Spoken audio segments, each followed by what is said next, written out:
وعلى آله وصحبه ومن والاه. سبحانك لا علم لنا إلا ما علمتنا إنك أنت العليم الحكيم. رب اشرح لي صدري ويسر لي أمري واحلل عقدة من لساني يفقه قولي. الحمد لله الذي هدانا لهذا وما كنا لنهتدي لولا أن هدانا الله. اللهم انفعنا بما علمتنا، علمنا ما ينفعنا وزدنا علما. ربنا يسر ولا تعسر وتمم بالخير اللهم آمين. Assalamualaikum Ustaz. Baik, insyaAllah hari ini Ustaz mungkin nak habiskan ayat ke-9 dan kita akan terus ke ayat 10 dan seterusnya insyaAllah. Silakan Ustaz. Bismillahirrahmanirrahim. Alhamdulillah salatan wa salaman ala Rasulillah Ayat 9 wa ala kita dah alihi wa kan? ashabi ajma'in. Amma ba'd. Assalamualaikum warahmatullahi wabarakatuh. Mana nak sign? Sini. Yang benar. Nanti kau cop lah.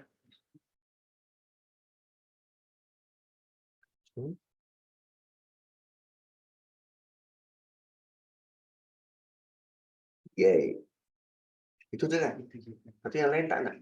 Okey. Selamat. Alhamdulillah, kita sudah sampai ayat yang ke-10. Cuma pada ayat yang ke-9 tu ada sebuah hadis yang panjang.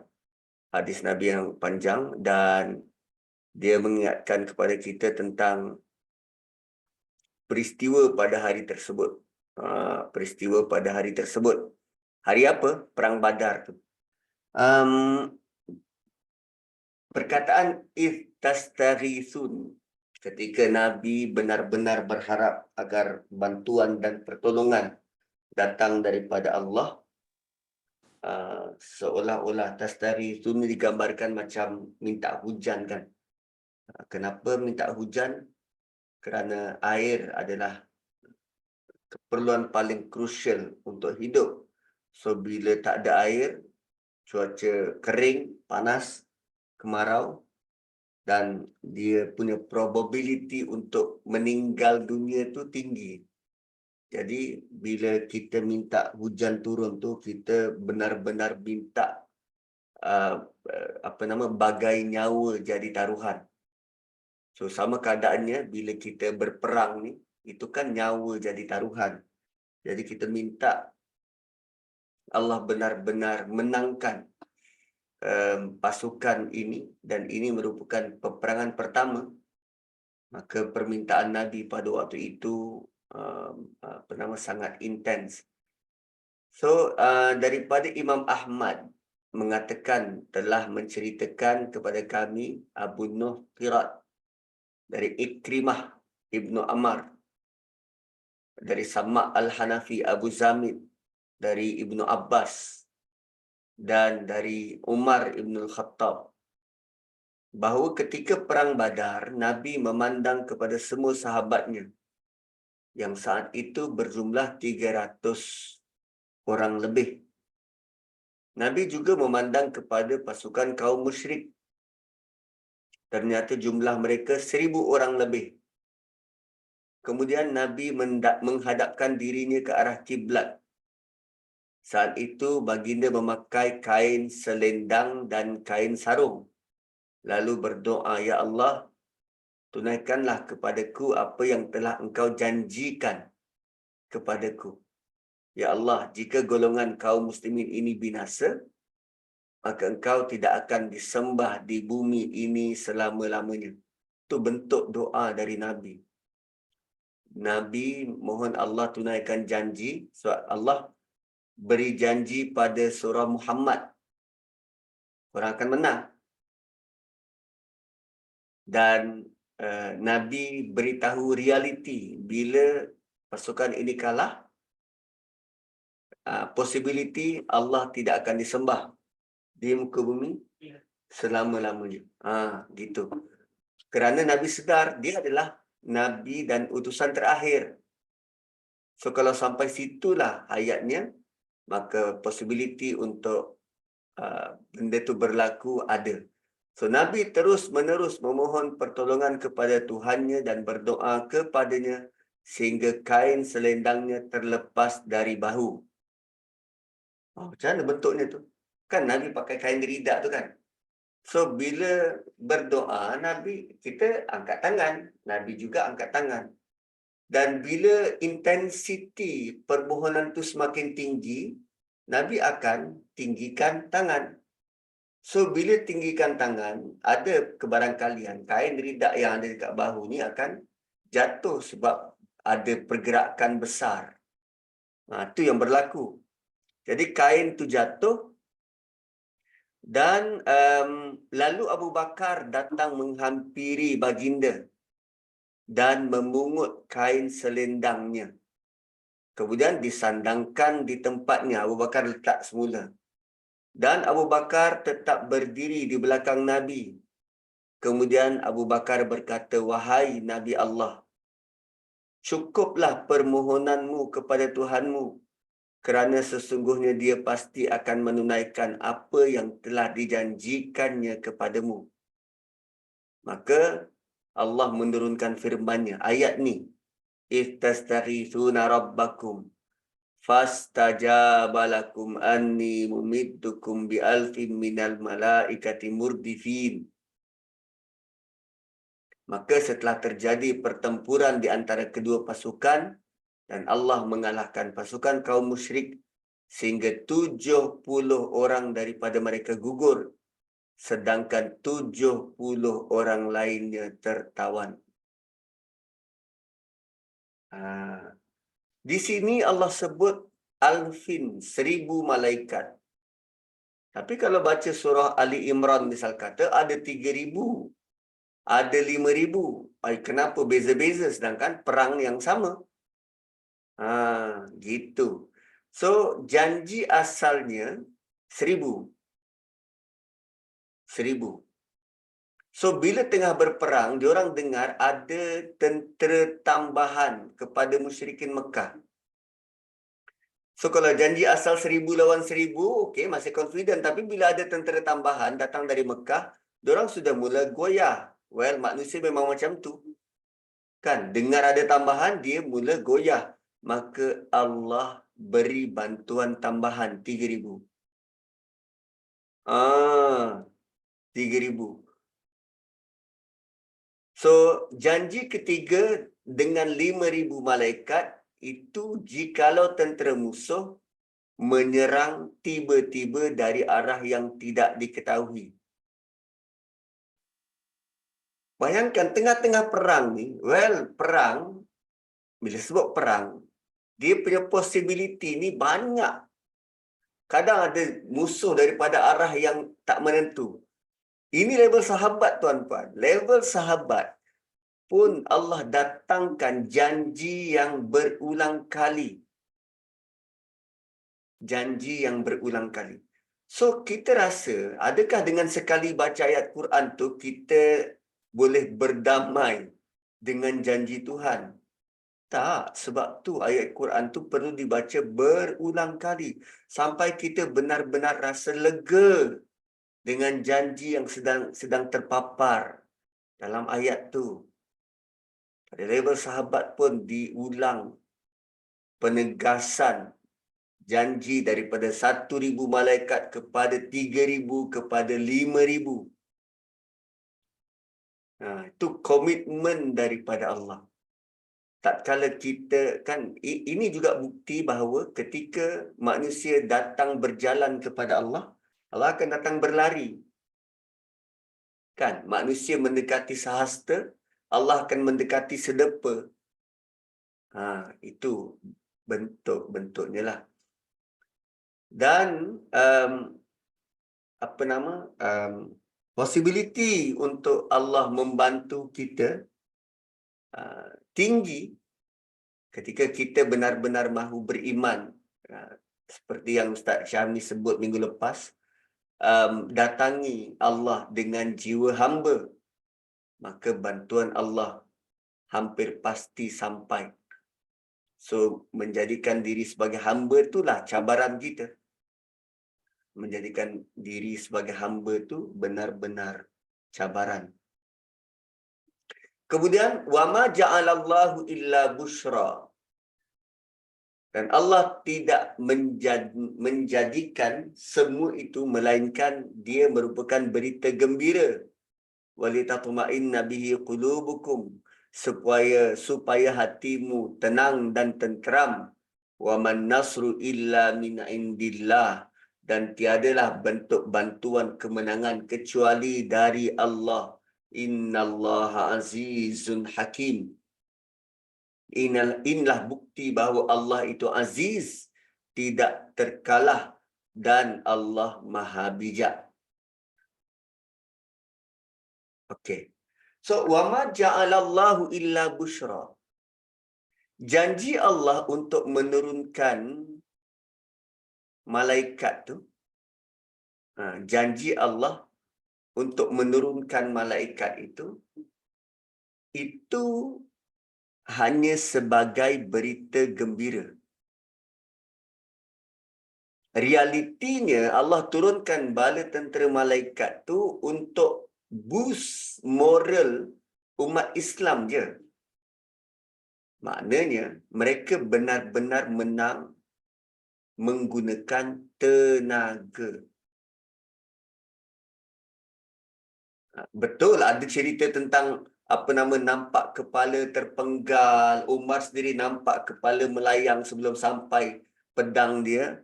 Itu sebagai moral boost. Tidak semua begitu. Bukan dalam bentuk automatik orang tegak berdiri, pasukan musuh semua terpenggal. Tak. Mereka sendiri perlu kerahkan tenaga. Dan dalam masa yang sama adalah bantuan-bantuan begitu nampak kerana hendak menggembirakan hati pasukan muslimin serta memberi semangat. Memberi mereka bersemangat. Mereka tahu ada malaikat yang menolong, turun sekali bersama dengan mereka, dan hati para pejuang kan bersemangat untuk berperang. Dan antara lain untuk menenteramkan jiwa. Kalau tadi busyra berita gembira, kan kita seronok kalau kita nak buat sesuatu, lalu ada orang bagi tahu, jangan risau, nanti kami datang nak beri pertolongan. Hanya dengan dengar berita ada orang datang nak bantu, itu sudah cukup menggembirakan kita. Walaupun kita tunggu-tunggu tak datang pun bantuan. Tapi first half tu hati kita sudah girang gembira. Oh, ada orang nak bantu, ada orang nak bantu. Kan? Macam suami kita selalu cakap lah kan. Bang, tolong buang sampah. Okey yang, nanti abang tolong. Dengar respon dia tu sudah membuatkan hati kita melayang-layang kan di awangan. Walhal sampai 3 minggu sampah tak berbuang. Itu normal lah tu lelaki. Well, sekali ketuk, sekali tu dia bergerak. Tapi sekurang-kurangnya kena ketuk tempat yang tepat supaya dia bergerak cepat. Kan? Walitatma'inna bihi qulubukum, supaya hati menjadi tenteram. Ini tujuan kedua lah.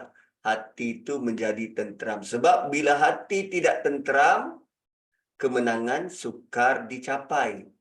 Itu yang berlaku pada perang Uhud. Hati tak tenteram melihat tentera-tentera berjalan kaki sudah mula mengambil harta di medan. Lalu mempengaruhi tentera pemanah.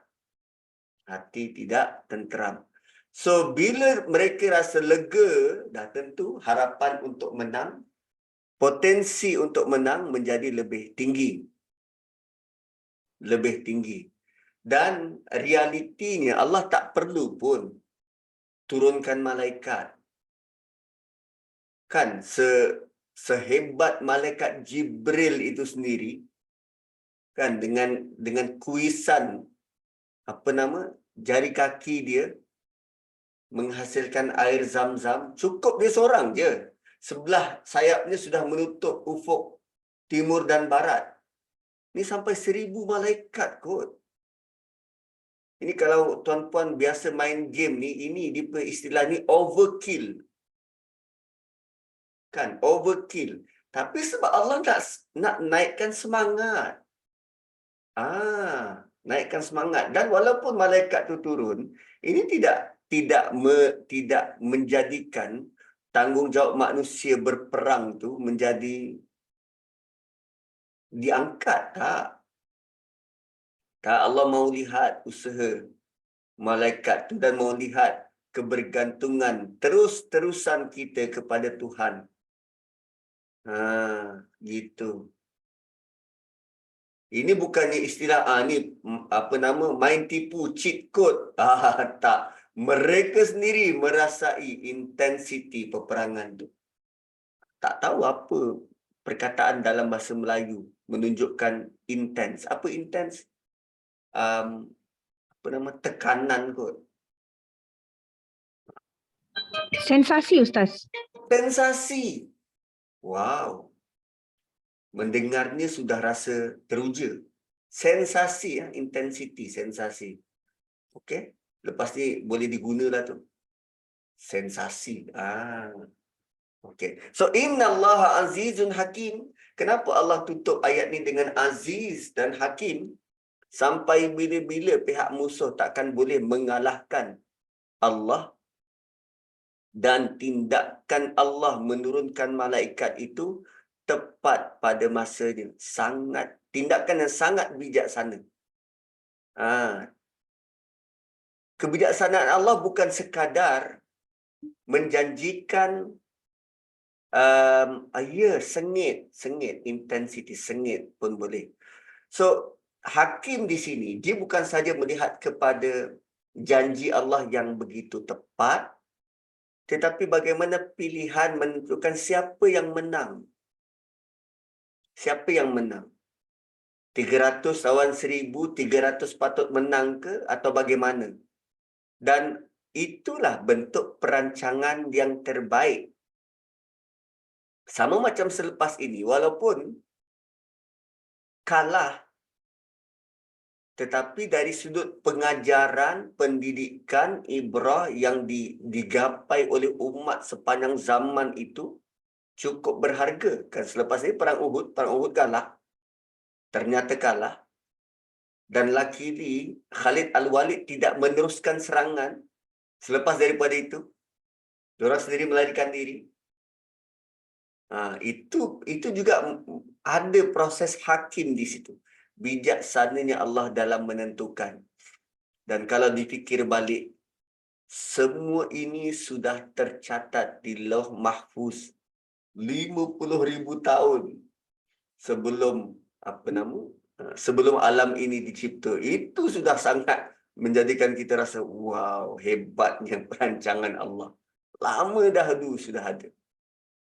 So, kemudian, idh yughashshikumun nu'as. Kali ini, bantuan bentuk yang lain. Bantuan apa? Allah menjadikan kamu mengantuk. Selalu bantuan yang macam ni yang banyak kita nampak depan mata kepala.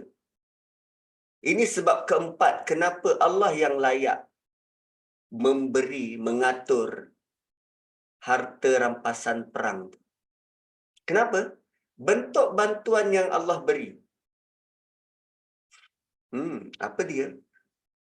Rasa mengantuk. Selalu kan kita nampak benda ni. Kita pula, akulah yang nampak. Mengantuk tanda tenang dan tenteram. Aku nampak bini aku tidur. Aku nampak anak aku tidur. Tu yughashshikumun nu'as. Diliputi perasaan mengantuk sebagai satu pemberian aman dari Allah. Tu.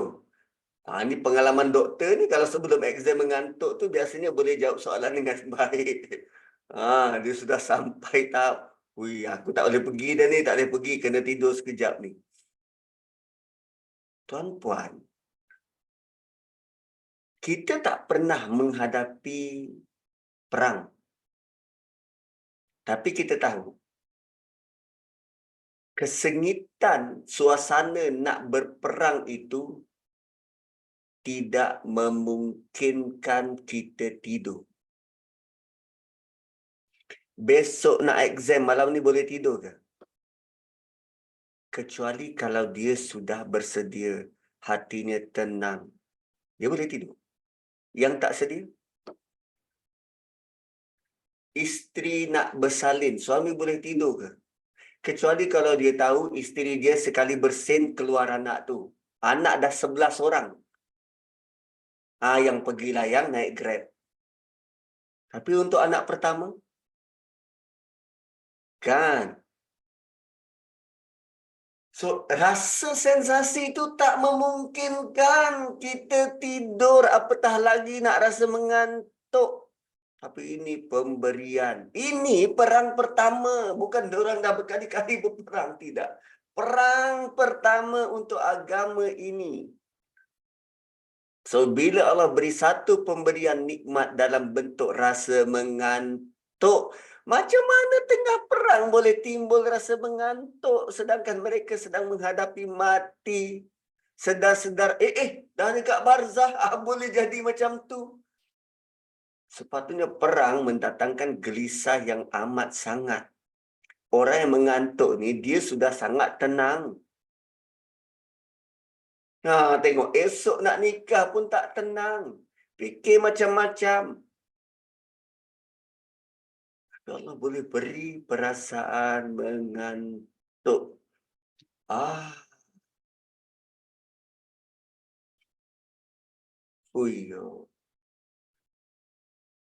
Kita bila dikejar LHDN tak senang duduk. Padahal kita boleh je dapatkan resit tu online. Boleh je. Tapi idh yughashikumun nu'as amanatam minhu, satu bentuk keamanan dari Allah. Tu nikmat pertama. Nikmat kedua, wa yunazzilu alaikum minas sama'i ma'a, kami turunkan hujan. Dan yughashi sama tak perkataan macam dekat atas tu? Tastarithun. Lain, dia ada shin kan. Dia ghain shin, yughashi. Yughashi ni meliputi. Meliputi, diselubung. Diselubung. So, satu perasaan mengantuk yang kita tak boleh lari. Yang tak boleh lari. So, ngantuk ini kali tak boleh nak elak dan para sahabat ditidurkan, tidur ringan. Diorang take a nap. So, waktu ni manusia akan berasa sangat tenang dan dia tak fikir benda lain. Nu'as tu lebih kurang sama dengan perkataan sinah dalam ayat kursi.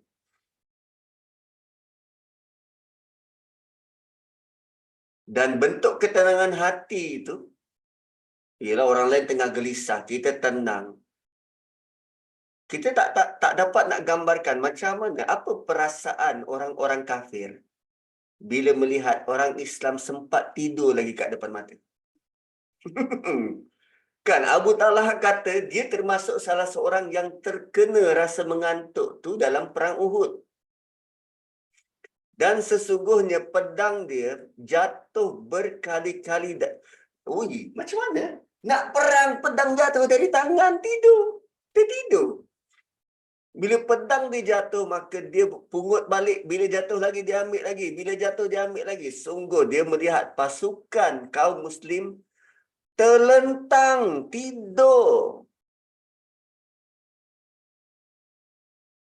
Macam mana? Dan dalam kitab sahih disebutkan bahawa Rasulullah ketika perang Badar sallallahu alaihi wasallam berada dalam kemah kecil dengan Abu Bakar sedang berdoa. Nabi sendiri rasa ngantuk. Kemudian baginda terbangun. kemudian tersenyum dan bersabda, "Abshir ya Aba Bakar." Bergembiralah hai Abu Bakar. Malaikat Jibril datang yang pada kedua sisinya berterbangan debu. Kemudian Nabi keluar berangkat melalui pintu Al-Arishi seraya membacakan firman, golongan musyrik pasti akan dikalahkan dan mereka akan mundur ke belakang. Suratul Qamar ayat 45. Wow. So, rupanya dalam keadaan kita tertekan, dan kalau boleh tidur itu nikmat besar.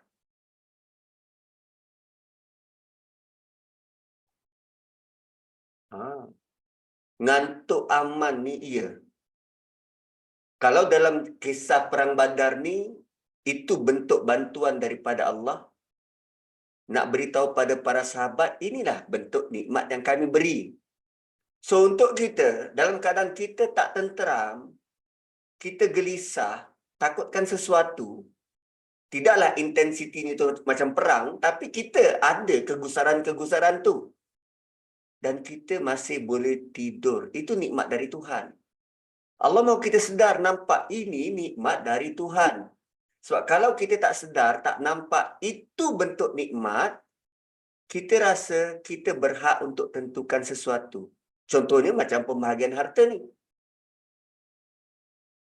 So, suratul Anfal ni, dalam ayat-ayat ni Allah sedang beritahu pada para sahabat, kenapa harta tu hanya Allah yang layak berikan.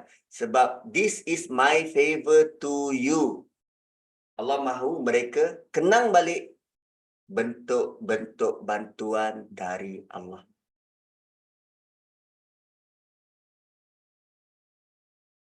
So, dia juga akan kembali kepada panduan asal yang kita baca surah Maryam pagi tadi. Kan, zikru rahmati rabbika. Cuba kenang balik nikmat daripada Tuhan. Ketika kau tengah gelisah, cuba kenang balik nikmat. Ini proses yang Allah nak kita lalui, belajar.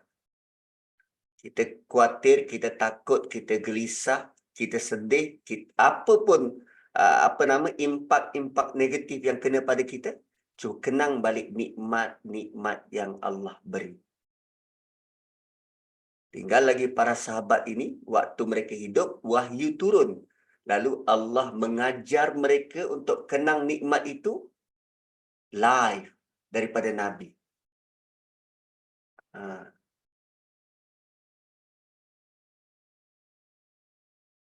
Kemudian turun hujan pula. Turun air dari langit, hujan. Kenapa hujan? Oh, dekat Palestin pun turun hujan kan? So bila turun hujan dekat Palestin tu, apa orang Malaysia ungkapkan pada Tuhan? Kan? Ada tak kita bersyukur, terima kasih Allah berikan bantuan kepada rakyat Palestin? Atau kita rasa, hujan pula. Kan? So, realiti yang berlaku waktu itu, orang-orang kafir Mekah sampai dulu di Badar dan mereka dah mengambil tempat-tempat strategik, tempat tinggi yang ada sumber air. Manakala tentera Islam, dia dapat tempat yang lebih rendah dan berpasir. Dan ini nanti pada ayat 42 Allah sebut. Tempat tu tak strategik. Dan dah tentu orang-orang beriman dalam bentuk kepayahan. Kan? Nak jalan pun susah. Ialah tempat terendah berpasir. Cuba berlari di tepian pantai yang bukan basah. Tak. Jalan pantai yang berpasir tu. Kan susah. Air susah nak dapat. Pantai pula berpasir. Tempat tu pula berpasir. Nak berjalan sukar. Allah turunkan hujan. So kalau kita berjalan di tepi pantai yang dah basah, itu lebih mudah berbanding pantai yang berpasir tu.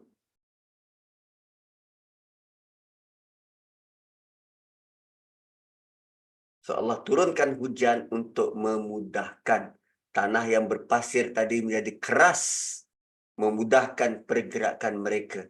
Dalam masa yang sama, tak perlu susah-susah ambil air daripada telaga, air pun mereka dapat.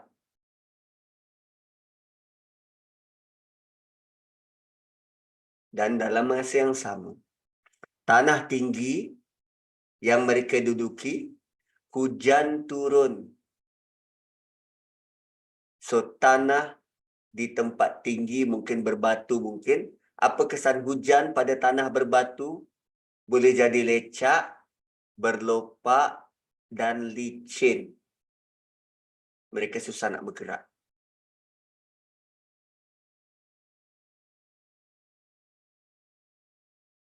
So bantuan tu tepat pada masanya. Kalau macam Puan Syafi ni kongsi tu istirasah, hujan tepat pada masa, kadar yang cukup. Dan dia, yes, berkait dengan ayat 9 sebelum ni. Liyutahhirakum bih, untuk menyucikan kamu dengan hujan itu. Badan menjadi segar. Dan ini juga antara ayat yang digunakan menggalakkan kita mandi hujan. Ada ulama-ulama tafsir yang pergi lebih jauh daripada ni. Bagi mereka-mereka yang tak ada anak, pergi mandi hujan.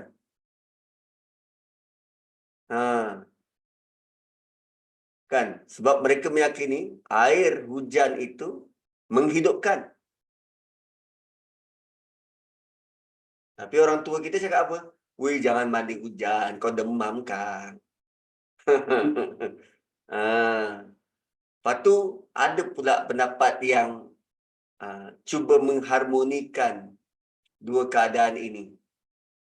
Di negara yang kerap hujan macam kita, kalau nak mandi hujan tu, sebab lazimnya melihat anak-anak kalau mandi hujan demam, lalu dia melihat, ada betulnya kalau hujan itu sekejap dan kita mandi daripada awal.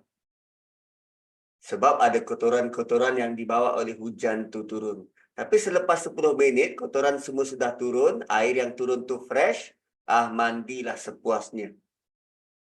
Tak demam tak? Gitu. So, liyutahhirakum, kenapa Allah guna tahir? Selain daripada maksud purify, membersihkan, Allah juga mengambil kira keperluan ibadah.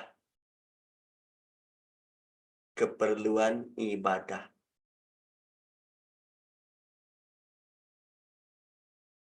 So, bayangkan tak ada air, tak boleh nak ambil uduk. Macam mana nak membantu proses menenangkan hati?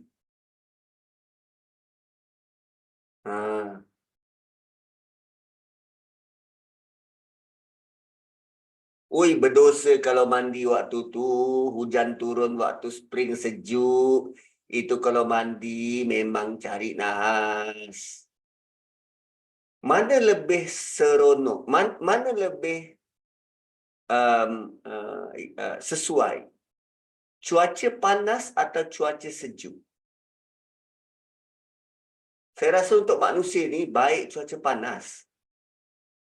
Kerana kalau cuaca panas, kita boleh usahakan untuk sejukkan badan. Tapi kalau cuaca sejuk, nak lari mana? Tak ada tempat kita nak lari untuk dapatkan panas tu. Jadi kalau cuaca panas, kita boleh lari cari tempat teduh untuk sejukkan badan. Cuaca panas, nak berteduh kat mana? Bawah pokok. Cuaca sejuk, nak berteduh kat mana? Bawah pokok. Tetap sejuk. Tetap sejuk. So So, liyutahhirakum juga bersihkan hati. Tak ada sangka buruk pada Tuhan. Itu antara pesan-pesan Umar kan. Aku bukan takut musuh yang ramai. Aku takut korang ni. Kemenangan itu tak sampai kalau ada sesuatu dalam hati. Kemudian wa yuzhiba ankum rijza syaitan, dan menghilangkan daripada gangguan syaitan.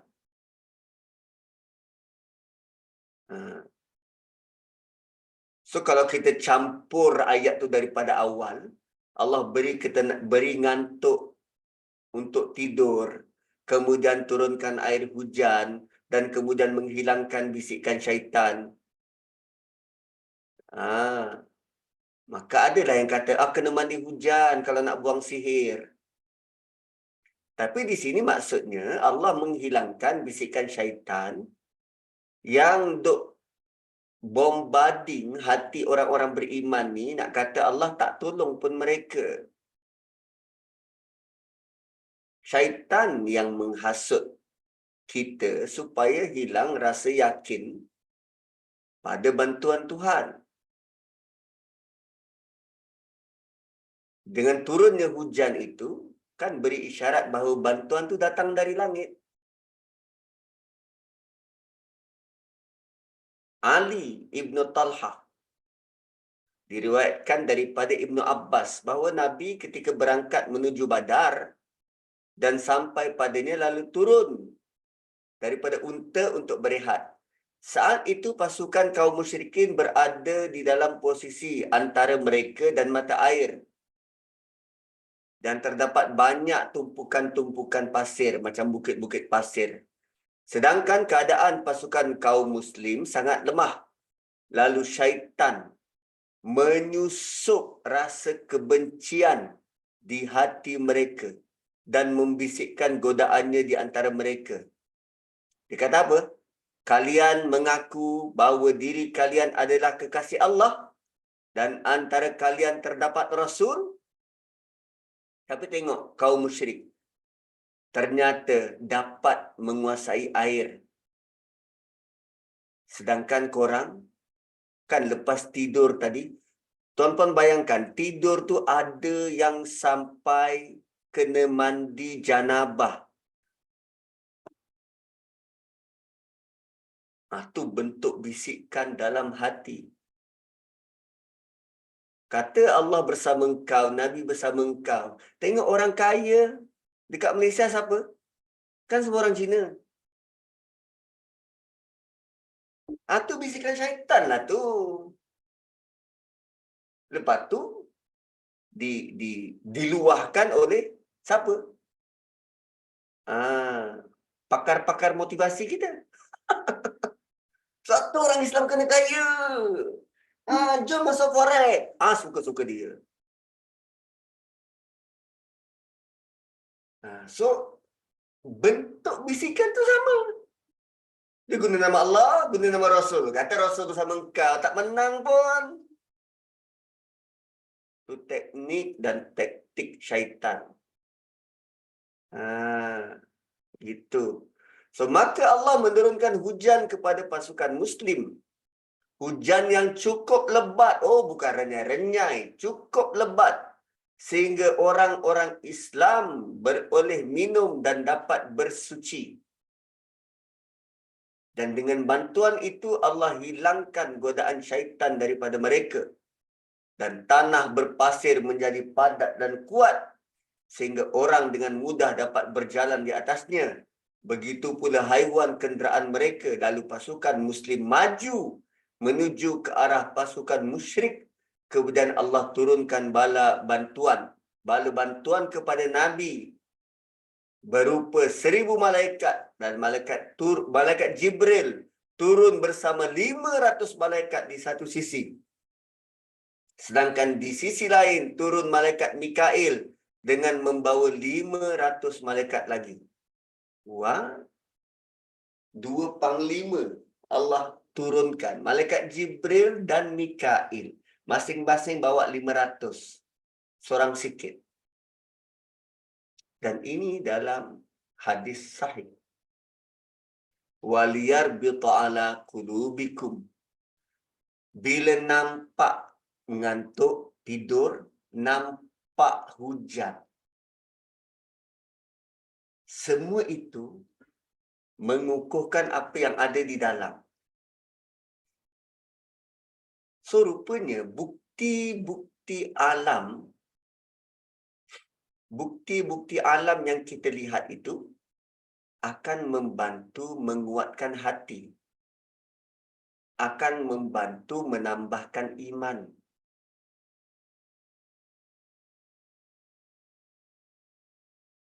Kan Allah tidak terus mulakan dengan mereka punya hati dikukuhkan, dikuatkan. Tidak. Allah mulakan dengan bukti-bukti fizikal. Kau tidur kan?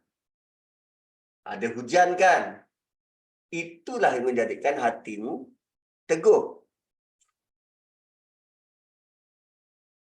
So, bila hati sudah teguh, fokus, tak fikir perkara-perkara yang trivial, yang sampingan, saat itulah bahawa mereka mendapat sebenar-benar keyakinan Allah bersama mereka.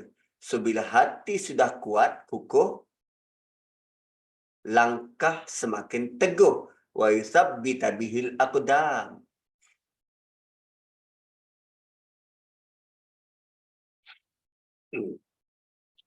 So, tahulah kita bahawa kadang-kala waktu kita rasa takut, kan, waktu kita tak berani berdiri, itu puncanya kerana hati tidak kuat.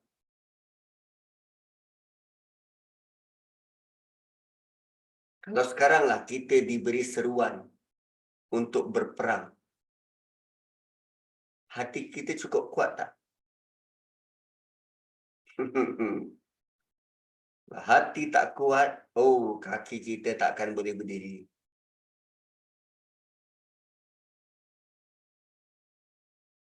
So, Allah bantu memperkukuhkan tempat mereka berpijak. So, sekarang hati mereka sendiri menyaksikan, maka hati mereka mula confident dan gerak langkah semakin semakin bersemangat. Allah kukuhkan tanah, hati mereka kukuh untuk berdiri. Okey, itu bentuk bantuan yang keempat. Yang kelima, idh yuhi rabbuka ilal malaikah. Ketika Tuhanmu mewahyukan kepada malaikat, anni ma'akum, sungguh aku bersama kamu. Ini tentang Allah berikan arahan kepada malaikat untuk bagi tahu umat Islam, Allah bersama mereka. Kan, Nabi beritahu para sahabat, malaikat bersama mereka. Dengan itu hati mereka menjadi lebih tetap dan tenang kerana tahu ada malaikat beri bantuan.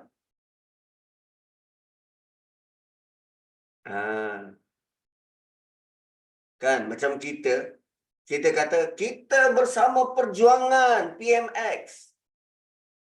Adakah kita duduk di sisi PMX? Tidak. Kita menyatakan sokongan. Itu. So, bila Allah izinkan malaikat bersama-sama mereka berperang, itu kan semua dengan izin Tuhan. Maka para sahabat tahu yang Allah sentiasa bersama-sama dengan orang beriman. Sama ada dalam keadaan biasa, lebih-lebih lagi dalam peperangan. Fasabbitul ladzina amanu, maka teguhkan pendirian orang beriman. Fasabbitul ladzina amanu. Tadi di atas sebut tentang subut kaki. Ini subut apa pula? Badan. Kan Allah suruh malaikat berikan ilham yang baik-baik kepada orang beriman. So, malaikat hadir itu bukan nampak batang tubuh malaikat tu.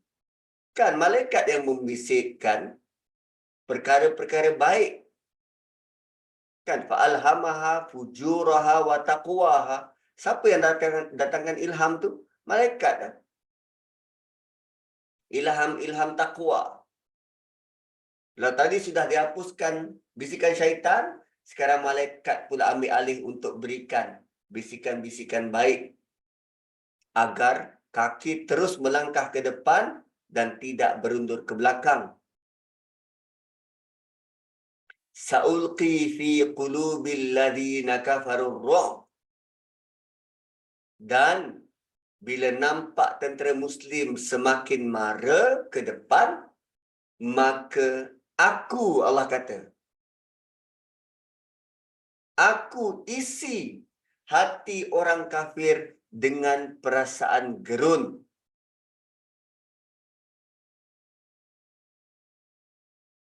Wah, oh ini betul overkill. Hati orang beriman ini dibisikkan dengan perkara baik. Fasabbitul ladzina amanu. Kemudian sa'ulqi fi qulub. Allah campakkan an alqi asab. Campak tongkat. Allah campakkan dalam hati. Bukan atas hati, dalam hati. Orang-orang kafir itu ar-ru'b, takut dan gerun. Takut dan gerun. So, menjadi persoalan. Kenapa orang-orang kafir tidak takut dan gerun pada orang beriman sekarang? Jawapan klise, oh sebab orang beriman, orang Islam sudah dihinggapi penyakit wahan. Jawapan yang tidak popular ialah kerana kita tidak mengambil pengajaran dari Quran. Bagaimana nak timbulkan rasa takut itu. Antara lain ialah, yang ni saya baru dapat daripada ayat-ayat Ramadan. Dan rupanya jelas Allah sebut tanpa berselindung. Korang dah puasa berapa hari ni? 3 hari. Aku baru start puasa hari ni. Okey, ayat Ramadan. Ayat Ramadan. Dan dia menjawab kepada persoalan kenapa Allah mulakan, Allah buka ayat Ramadan tu dengan la'allakum tattaqun dan ditutup dengan la'allahum yattaqun. Ini pembuka dia. Kum. Penutup dia hum. Allah mulakan moga kamu bertakwa. Diakhiri dengan moga mereka bertakwa. So pada ayat Ramadan Allah mula, ini teknikal lah dekat atas ni kan, teknikal. Allah mula nak bagi tahu bermula 185 turunnya Quran jadi petunjuk kepada seluruh manusia. So bagaimana hubungan kita dengan Quran yang menghasilkan ni harapan Tuhan. Harapan Tuhan yang ini, kita jadi pemudah cara, tindak tanduk kita menjadi semakin baik, dan kita bersyukur sebab dapat hidayah itu kerana Quran turun, kita besarkan Tuhan. So, bina hubungan dengan Quran dengan baik, adil dan saksama, itu adalah matlamat pertama.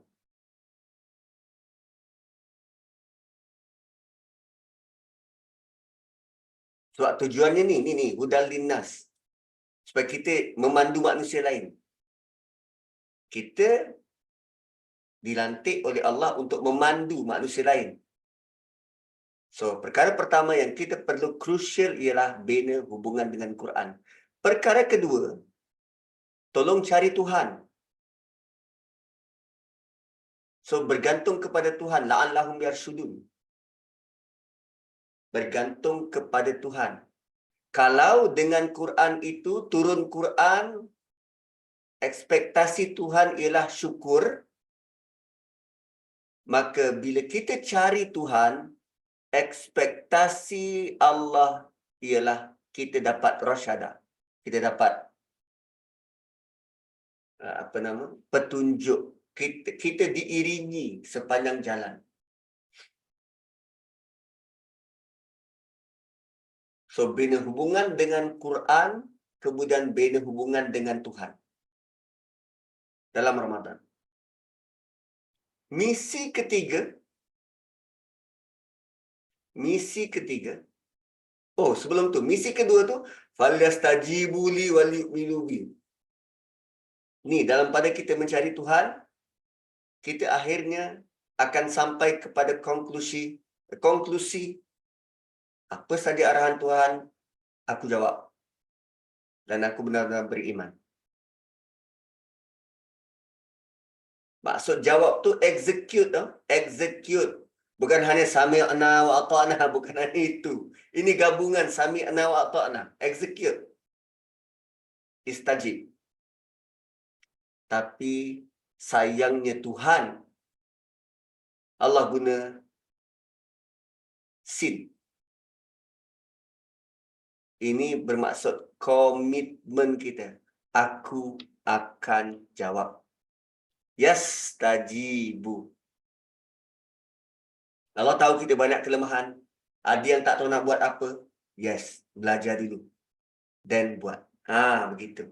Itu ada sin tu. Berbeza dengan respon daripada Tuhan, ujibu. Aku jawab tanpa sin. Kan dalam surah Ghafir, waqala rabbukum ud'uni astajib lakum. Ada sin. Sin kan ada gap masa. Gitu.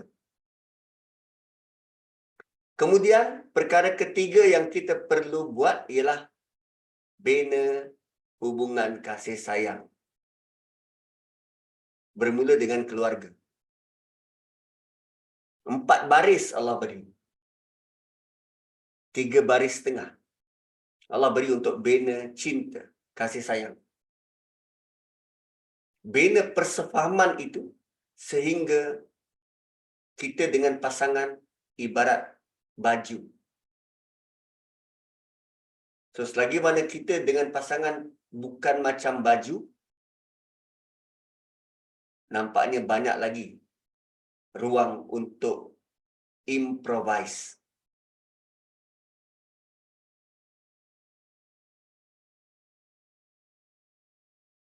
Nah, tu baju. Kan? Hunna libasul lakum antum libasul lahun. So, bila sebut tentang kasih sayang, bermula dengan keluarga, dia nanti akan diterjemahkan melalui anak-anak. So, kalau kita buat 3 benda tadi, hubungan dengan Quran, memahami Quran, bina hubungan dengan Allah, bertindak sebagai hamba dia, dan hubungan dengan manusia penuh dengan kasih sayang, Allah kata apa? Kadzalika yubayyinullahu ayatihi linnas. Begitulah Allah menjelaskan ayat-ayat dia pada manusia. Dengan kita buat 3 benda itu tadi, seluruh manusia akan nampak perubahan diri kita. Bila mereka nampak perubahan diri kita, mereka sendiri akan membina sikap berjaga-jaga tidak menyakiti kita. Confirm. La'allahum yattaqun. Ini ekspektasi Allah pada manusia. Manusia kalau nampak kebaikan orang lain, baik budi bekerti, yang gila tu jangan kira lah Zainis tu gila. Kan? Manusia normal, bila dia nampak kebaikan manusia, dia akan cuba untuk balas kebaikan. Itu memang dalam. Tapi sebab kita sendiri, mungkin masyarakat kita, sudah lama melakukan sisi-sisi penindasan yang kita pun tak perasan berlaku. Kan peluang bersekolah, peluang dalam dalam kerajaan, peluang dalam dapatkan hartanah daripada dulu. Dan bila orang tertindas ni, dia tak dapat hak dia. Sedangkan hidup sama-sama satu negara. Mereka ada simpan grudge yang sangat dalam. Dan kita pun tak tahu. Dan perasan tak kalau orang dulu bermuamalah dengan kita punya nenek, mak bapak kita. Mereka sangat berhati-hati. Kan, oh, ini sembayang punya orang. Tak boleh tipu punya. Kan? Kenapa tak ada pula keluar bentuk macam tu sekarang? So, perasaan gerun itu adalah kerana nilai takwa yang kita sudah bina daripada awal. Berteraskan apa tadi? Hubungan dengan Quran, hubungan dengan Allah, hubungan kasih sayang sesama kita. So, 3 prinsip ini bila dilakukan dengan baik, la'allahum yattaqun. Moga mereka bertakwa. So, itu ayat Ramadan. So, sekarang Allah kata apa? Kan, sa'ulqi fi qulubil ladina kafarur ru'b. Allah yang akan campakkan ketakutan pada hati orang-orang kafir tu. Kenapa Allah tak campak ketakutan pada hati orang-orang kafir sekarang? Kita tak nampak. Apa berlaku pada Zionis, punya dia takut pada Palestin tu, orang tak bersenjata pun dibom. Berapa kali dia bom? Tak ada sejarah dunia pernah mencatatkan punya banyak bom dia bom dekat situ. Kenapa sangat sensasi bom dekat situ, sangat sengit dibom? Takut. Sangat takut. Ui. So, kalau begitulah yang kita nampak Zionis punya ketakutan, kenapa kita masih kata Palestin belum menang? So, bantuan Allah sudah bertubi-tubi turun. Sudah bertubi-tubi turun. Sudah banyak. Tapi sebab kita tak nampak, tak perasan, kita rasa, kenapa tak dibantu? Kan? Satu ekspektasi kita terhadap bentuk bantuan daripada Allah perlu ada standard daripada Quran. Bukan bentuk bantuan yang kita mahu, tapi apa yang bantuan yang Allah bantu. Gitu. So, Allah campak rasa ketakutan pada hati orang kafir, takut dan gerun. Maka bila mereka takut, sangat senang untuk mereka dikalahkan. Peristiwa lain yang kita lihat, apa? Surah Hasyar. Pada Yahudi, Bani apa tu? Bani Quraizah. Fadribu fawqal a'naq. So, bila orang tu sudah ketakutan, Allah kata apa? Penggal tengkuk mereka. Fadribu, pukul. Fawqa, di atas tengkuk.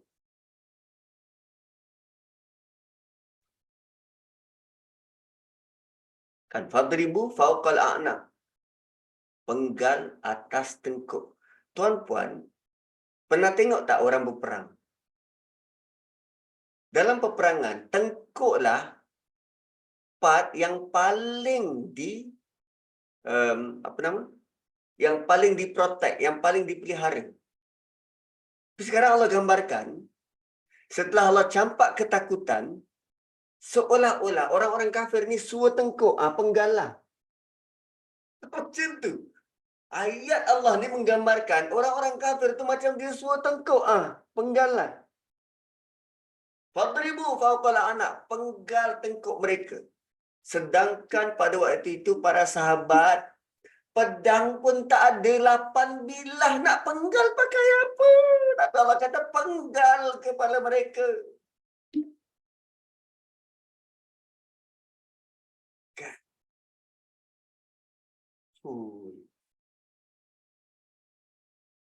Dan ayat fadribu fawqal a'naq didatangkan selepas mereka menang. Allah yang mudahkan kekalahkan mereka. Kerana hati mereka sudah ketakutan.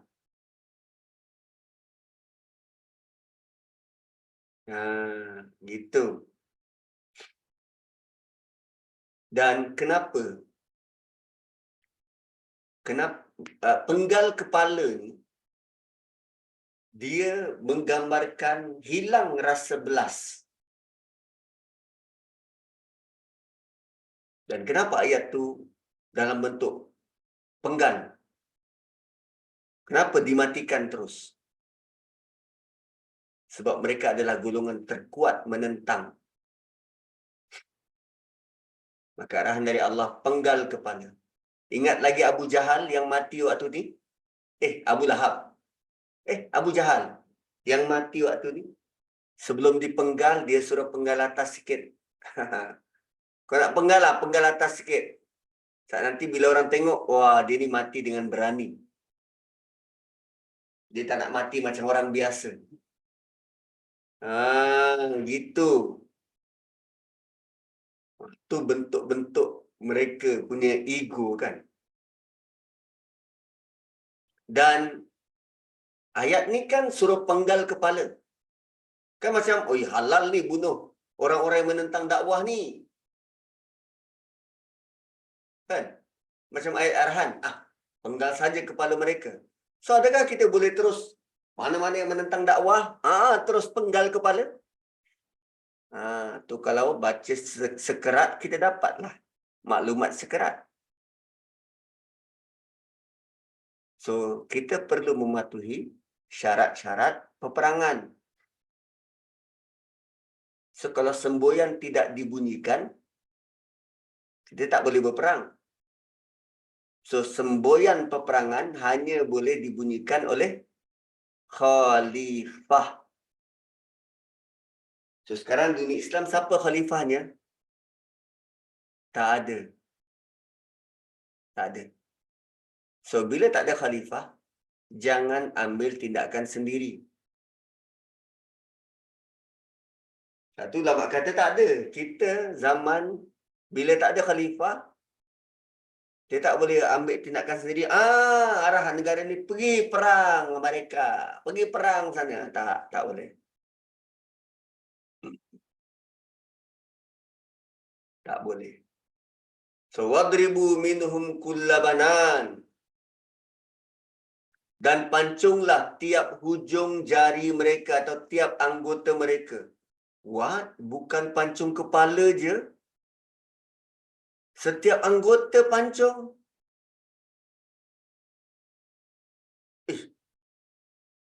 Ini lebih daripada kekejaman ni macam mana? Allah suruh kerat jari jemari pihak musuh. Allah sebut leher dan jari disebabkan dua tempat tu jadikan sasaran. Kerana itulah dua kekuatan musuh. Bila tak ada jari, diorang boleh pegang pedang? Tak boleh. Jadilah tawanan.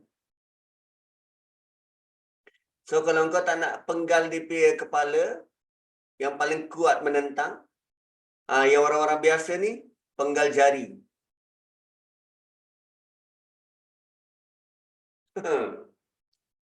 Dua option yang luar biasa daripada Tuhan.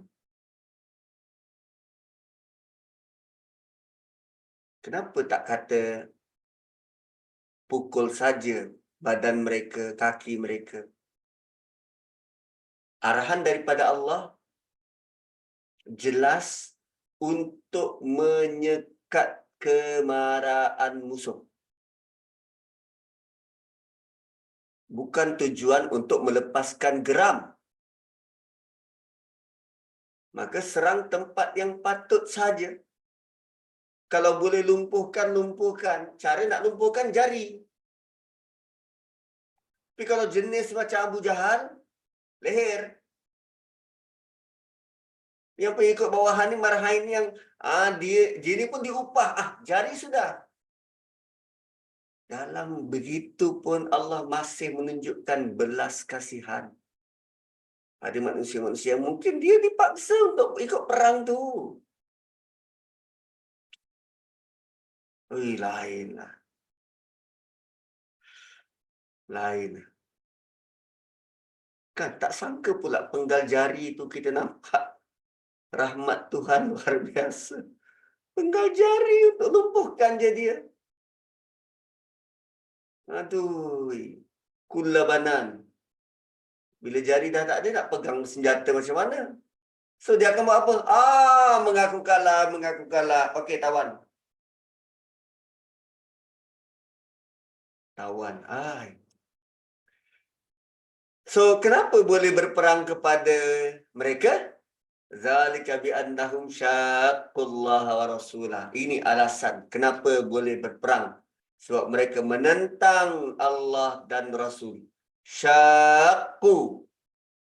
Dan penentangan itu bukan setahun, 2 tahun. 13 tahun. Perang Badar tahun kedua Hijrah kan? 15 tahun. Menentang Allah dan Rasul 15 tahun. Selepas 15 tahun. So, kita pernah ke berdakwah pada orang yang sama 15 tahun lamanya dia tetap menolak dan kita kata, that's it. Kita perang. Kita ajak anak kita baru darjah 7. Darjah 7. Darjah 6 baru 12 tahun. Itu pun kita mula ajar ngaji dia setelah dia akhir balik misalnya kata. Ataupun sejak umur 4 tahun. Tolak sikit lagi. 12 tahun, tolak berapa? 4 tahun. Baru 9, 8 tahun. Apa itu pun kita pergi mengamuk. Macam jadi hak dah. Ini 15 tahun. Dan syaqqu bermaksud apa? Pecah. Belahan. Ataupun petir. Syiqaq ni, petir. Ataupun menyusahkan. Mendatangkan kesusahan. Mendatangkan masalah, tekanan, melawan. Itu semua syaq. So, syaqqu menentang, melawan Allah dan Rasul. Dia kan ada 3 bentuk manusia. Pertama, yang berpaling. Dia cakap, dia tak mau dengar. Paling. Tapi apa yang kita buat, dia tak ambil peduli pun. Tak ambil tahu. Paling. Yang kedua, dia berpaling dan hasut orang lain. Hasut orang lain jangan ikut. Dan yang ketiga, dia menentang. Dahlah berpaling, hasut orang, dia menentang pula kita. Itu level perang lah. Dia menentang. Syaqqu. So, wa man yushaqiqillaha wa rasulah fa innallaha syadidul iqab. So, siapa saja yang menentang Allah dan Rasul, maksudnya tidak terhad kepada perang Badar sepanjang zaman. Allah tak kata suruh perang kan? Allah kata sungguh Allah amat keras seksaannya.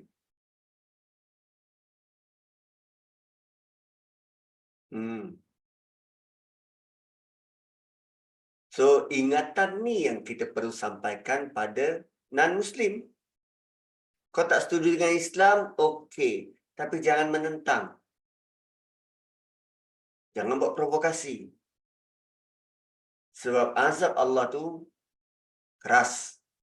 Syadidul iqab.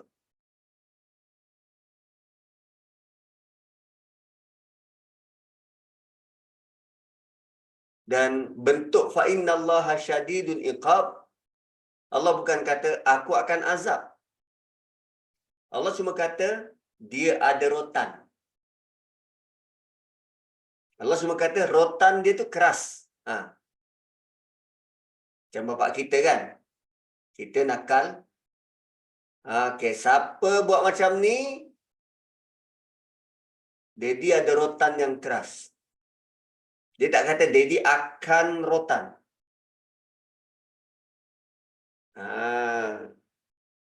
Satu bentuk amaran daripada Tuhan. Wa may syaqiqillah wa rasulah fa innallaha syadidul iqab. Kenapa begitu? Kenapa dalam bentuk Allah ada azab yang keras? Bukan dalam bentuk aku akan azab. Kenapa? Sebab kadang-kadang penentangan ni berlaku ikut-ikut. Manusia ni, dia menentang, dia kadang dibawa oleh emosi. Ikut-ikut.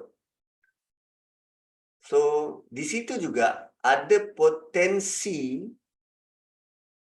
taubat. Taubat. Diharapkan dengan amaran itu, manusia akan beringat dan bertaubat.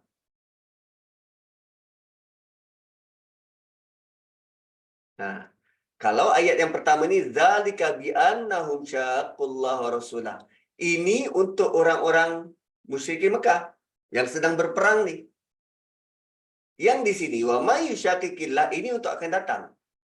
Siapa selepasnya menentang Allah dan Rasul?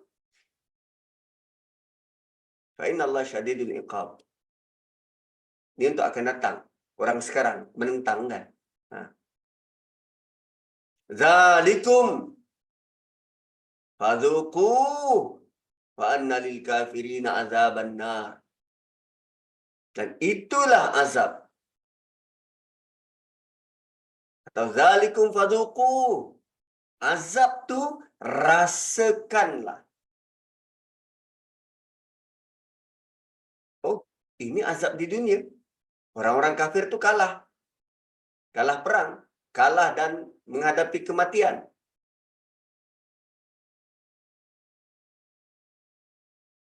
Wa anna lil kafirina azaban nar. Tadi Allah sebut syadidul azab, sekarang azab yang kedua, azaban nar. Sungguh bagi orang-orang kafir itu selayaknya mereka dapat azab neraka.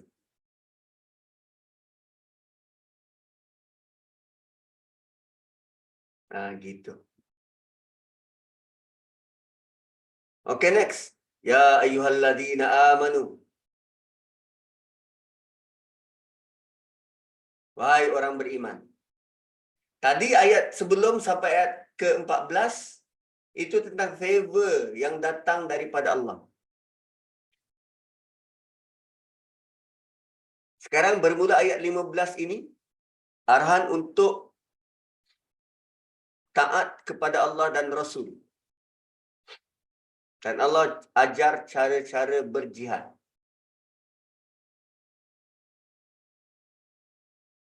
So, favor daripada Allah, kita boleh list down kan ada 5, 6 macam tu. Sekarang ni, seruan kepada orang beriman. Wahai orang beriman. Idza laqitumul ladzina kafaru zahfa. Bila kamu bertemu dengan orang kafir yang datang menyerangmu. Zahfa tu maksudnya semakin rapat. Mendatang dan semakin rapat. Semakin mendekat. Musuh kelihatan sudah mara ke hadapan.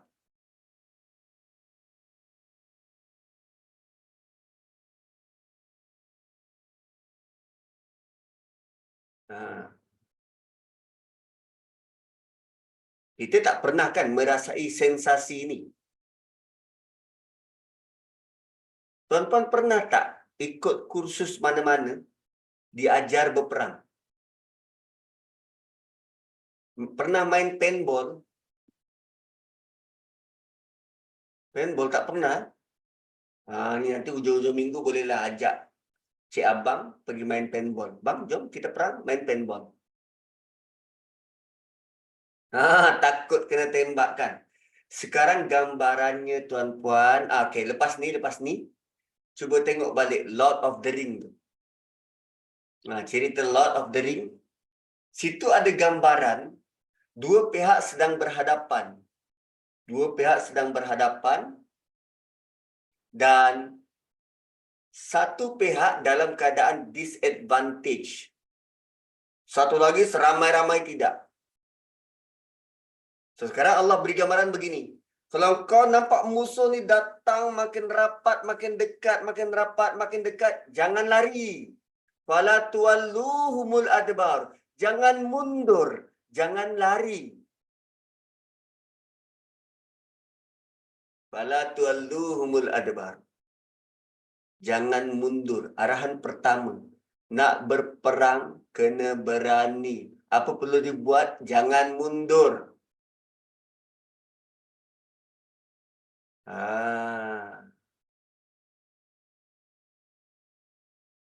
Jangan berpaling. Jangan tutup mata. Jangan mundur. Jangan berpaling. Ini musuh depan mata. Macam tu, macam tu. Jangan mundur. Ini adalah bentuk larangan lari dari medan pertempuran. Sebab lari dari medan tempur, nilai dia dosa besar. Lari dari medan tempur, itu salah satu dari dosa besar. Dan dia bawa kesan. Kenapa dosa besar? Dia bawa impak dan kesan kepada orang lain. Kalau satu orang je lari, yang lain juga akan turut lari. Confirm. Kekuatan tentera akan drop drastically. Nabi pernah bersabda, jauhi 7 dosa besar. Wahai Rasulullah, apa 7 dosa besar tu? Pertama, syirik. Kedua, sihir. Ketiga, bunuh orang yang diharamkan oleh Allah, kecuali dengan alasan yang benar. Keempat, makan riba. Kelima, makan harta anak yatim. Keenam, lari dari medan perang saat diserang. Dan ketujuh, tuduh berzina wanita mukmin yang terpelihara kehormatannya, yang sedang dalam keadaan lalai, yang ghafil, yang dia pun tak tahu, tak pernah tahu tentang gosip-gosip ni. Tiba-tiba yang dia tahu, orang cakap buruk pasal aku. Tu.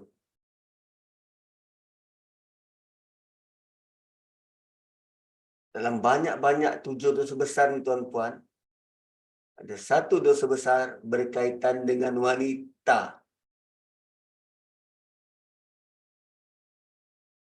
Wow, kan? So, hukum umum diberikan, tak kira berapa ramai musuh. Hadapi dengan berani.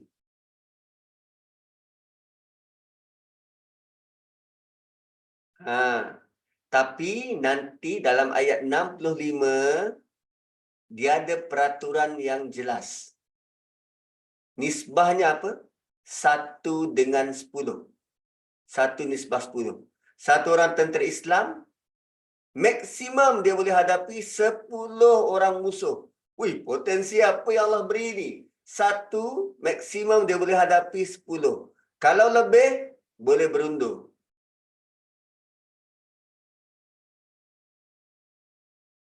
Kalau lebih, boleh berundur. So, dalam ayat yang lain, kan, kita baca, in yakum minkum ishruna sabiruna yaghlibu mi'atain. Wa yakum minkum mi'atun yaghlibu alfam minal ladina kafaru bi'annahum qaumun la yafqahun. 20 orang bersabar antara kamu, nescaya mereka akan dapat mengalahkan 200 orang musuh. 20 lawan 200, 1 lawan 10 kan? Janji kata 100 orang bersabar, mereka akan dapat mengalahkan 1000 orang kafir. Disebabkan orang kafir itu kaum yang tidak mengerti. 100 lawan 1000. 1 nisbah 10, maksimum. Cuma kita masih lagi mengertikan sabirun sebagai orang bersabar.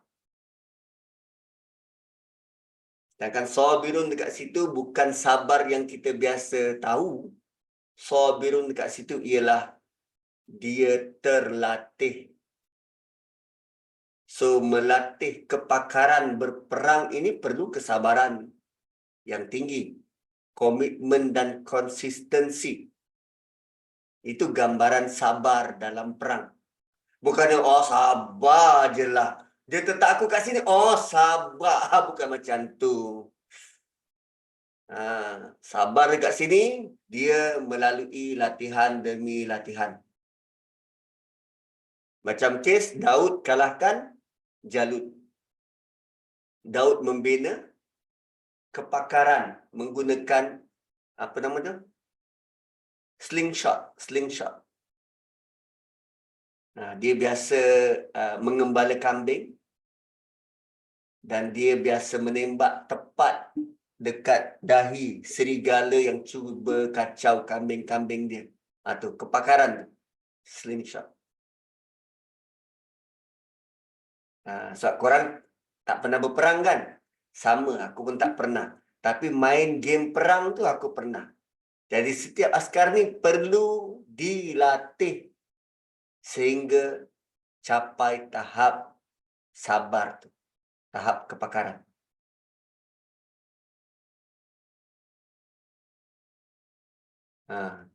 Dan kemudian keringanan diberi pada ayat 66. 65, 1 lawan 10. Kemudian Allah beri keringanan 1:2.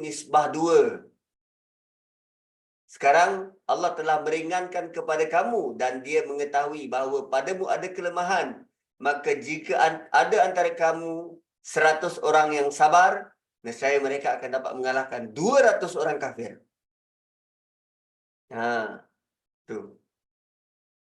So, berhadapan dengan musuh, jangan berundur. Hadapi dengan tenang. So, siapa yang berundur? Wa may yuwallihim yauma idzin duburahu. Siapa yang membelakangi mereka, mundur di waktu itu. Allah beritahu apa akibatnya? Illa mutaharrifan liqitalin. Oh, ada exceptional. Kecuali mereka ubah strategi. Itu mutaharrifan. Mutaharrifan kan dia ubah huruf, ubah langkah, ubah strategi.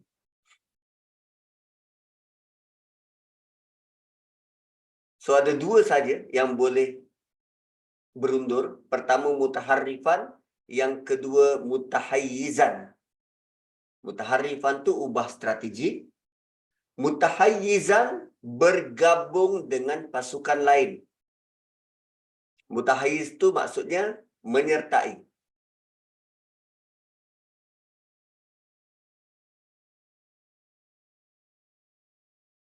So, itu bukan dikira sebagai berundur, tetapi berstrategi.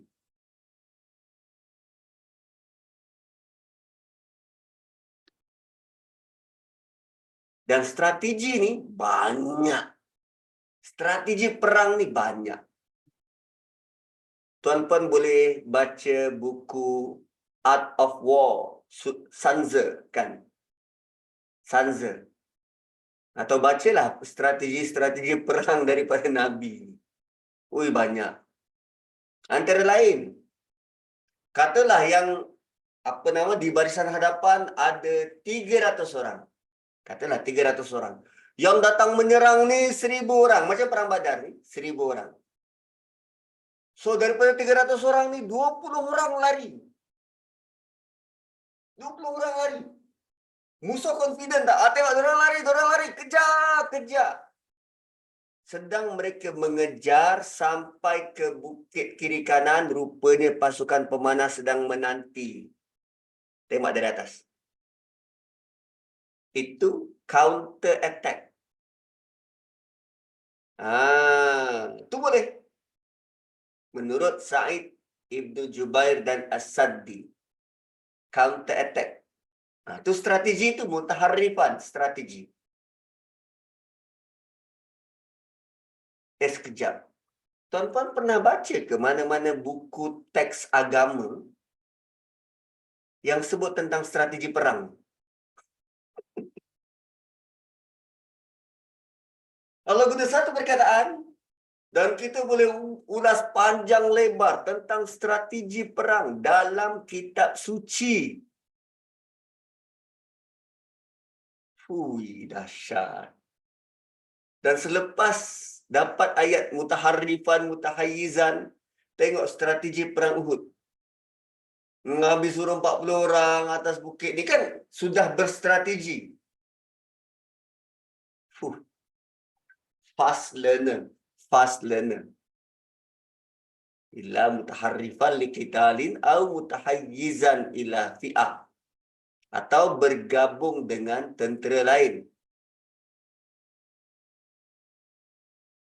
Nah, Umar Ibn Khattab setelah Abu Ubaidah syahid di atas jambatan di Parsi ketika berperang melawan musuh, beliau gugur kerana banyaknya pasukan pihak Majusi yang menyerangnya. Lalu Umar berkata, sekiranya dia bergabung dengan aku, nescaya aku akan menjadi pasukan pembantunya. Iaitu mundur untuk cari bantuan. Atau komentar Umar terhadap Abu Ubaidah.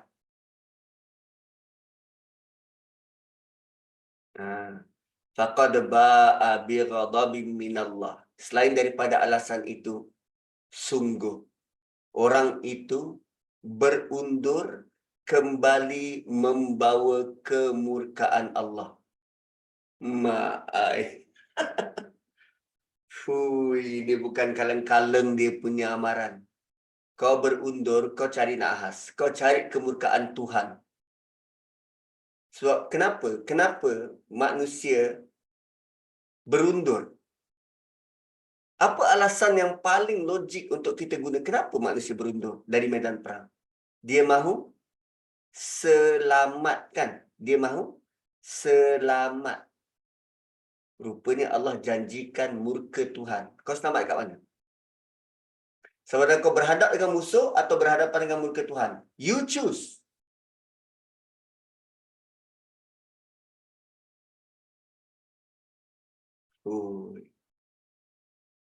So wa ma'wahu jahannam. Dia bukan sekadar berhadapan dengan murka Tuhan. Tetapi bila dia lari dari medan perang, dia mahu rasa selamat dan mahu berlindung. Sekarang Allah kata wa ma'wahu jahannam. Dan hanya neraka jahannam tempat dia berlindung.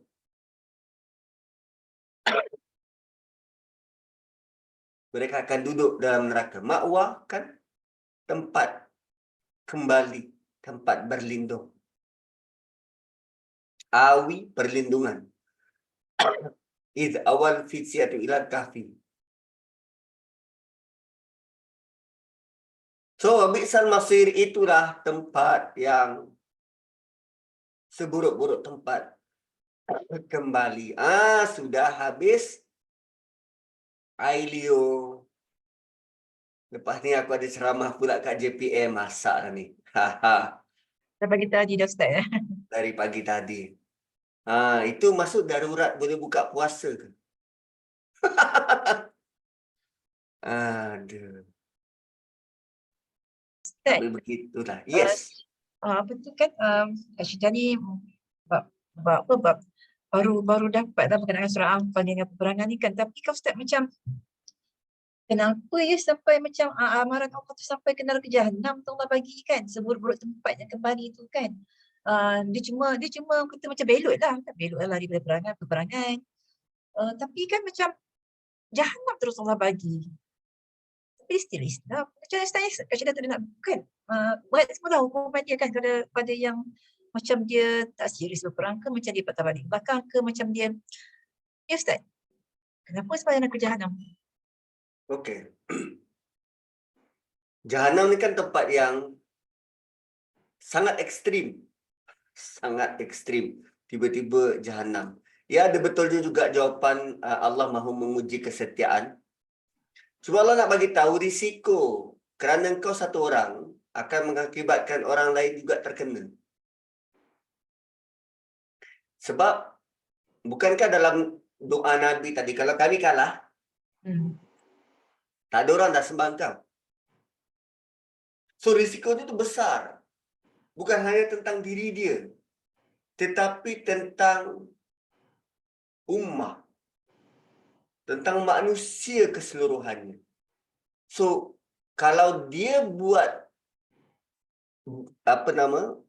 berundur waktu itu, berapa ramai orang yang tak dapat hidayah.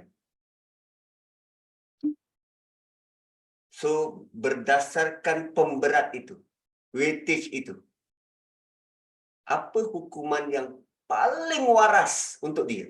Jahannam. Dan ini juga termasuk dalam undang-undang ketenteraan. Belot. Belot bunuh, hukum bunuh. Dia tak ada bentuk, tak apalah, kita bagi dia peluang kedua. Tak, belot bunuh.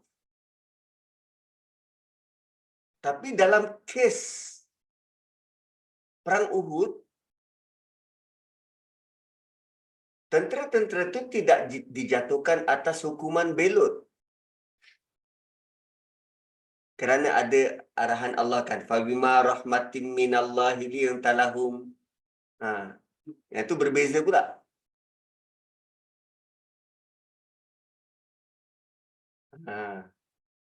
Kan. So, untuk yang pertama ini, Perang Badar yang pertama ini, komentar daripada Allah begitu. Supaya selepas daripada ini, mereka beringat. Dan ada satu peperangan. Saya masih cari dia jawapan sampai sekarang. Selepas daripada Perang Khandaq, ada satu peperangan.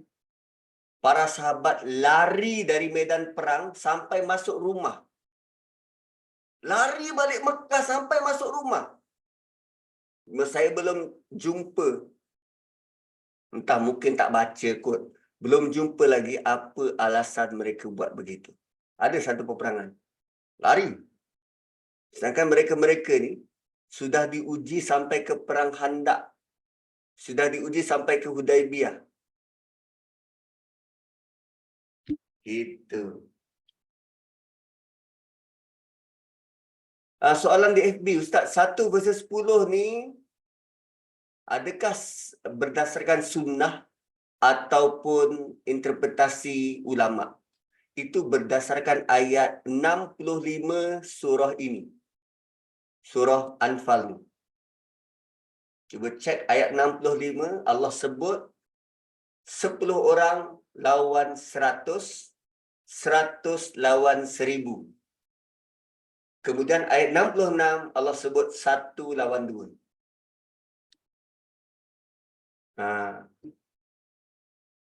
Kalau untuk rasa aman itu, ya, tujuan utamanya nak bagi tahu bantuan Allah pada Perang Badar, tetapi terpakai juga pada kita sekarang. Kadang-kadang Allah beri rasa mengantuk itu, rasa kepenatan, keletihan, sehingga pada saat-saat kritikal ada orang boleh tidur dengan safe and sound. Terutamanya waktu PKP dulu kan. Cuba kita tengok orang-orang yang pakai PPP tu. Doktor, nurse, yang tidur kat koridor. Walhal waktu sedang sengit. Kes tengah tinggi. Tapi sebab terlalu penat, dia dah tak kira dah. Bergelimpangan. Allah yang beri peluang untuk tidur tu. Ya, betul. Orang depression juga akan tidur. Sebab dia tak boleh. Itu merupakan rahmat daripada Tuhan. Itulah bentuk bantuan daripada Allah. Dapat ngantuk. Sedangkan di sisi lain, ada manusia yang mengalami tekanan jiwa, terpaksa ambil pil tidur.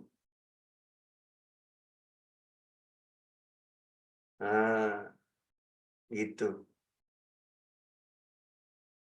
Ya, bila kita menghadapi tekanan, otak kita akan diasak, dihenyak sehingga kita rasa penat, letih dan tidurlah pilihannya. Itu kan rasa aman yang Allah datangkan. So syukurilah bentuk-bentuk perlindungan daripada Allah yang macam tu. So, wallahu a'lam. Perang apa Ustaz? Aku lupa perang apa. Tapi selepas daripada perjanjian Hudaibiyah, ada satu perang besar. Para sahabat lari. Apa Ustaz? Dia tanya Pak Cik Google kot ada kot jawapan dia. Tak, nanti tanya Ustaz Khubaib. Ustaz, Dia mungkin boleh bantu tu.